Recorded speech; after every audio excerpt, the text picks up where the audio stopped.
Tooth replacement ఆప్షన్స్లో removable denture ఒకటండి, అంటే తీసి పెట్టుకునే పళ్ళు. ఇందులో just acrylic and metal use చేసి చిగురు పైన పక్క పళ్ళ సపోర్ట్తో జస్ట్ అలా ఒక డెంచర్ ప్లేస్ చేస్తాము. దీన్ని డైలీ బ్రష్ చేసుకోవాల్సి ఉంటుందండి.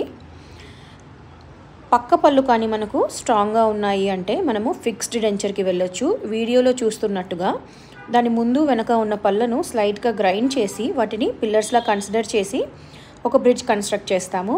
ఎస్, వాడుక భాషలో దీన్ని బ్రిడ్జ్ అని అంటామండి. అలా గ్రైండ్ చేసేసి అటు ఇటు ఉన్న పళ్ళకు ఒక క్యాప్ వస్తుంది అండ్ మధ్యలో పన్ను వస్తుంది. దీన్ని పర్మనెంట్గా ఫిక్స్ చేసేస్తాం. లేటెస్ట్ టెక్నాలజీ వచ్చేసి డెంటల్ ఇంప్లాంట్ అండి. పక్క పళ్ళను అసలు టచ్ చేయము, డైరెక్ట్ బోన్లో ఒక టైటానియం స్క్రూ వేసేసి దానిపైన పన్నుని ఫిక్స్ చేస్తామండి. మిస్సింగ్ టూత్ ఉండి అది రీప్లేస్ చేయలేదంటే ఎన్ని అనర్థాలు జరుగుతాయో ఇంకో షార్ట్లో ఎక్స్ప్లెయిన్ చేశాను, చూడకపోతే వెళ్ళి చూడండి. మిస్సింగ్ టూత్ కంపల్సరీ రీప్లేస్ చేసుకోవాలి.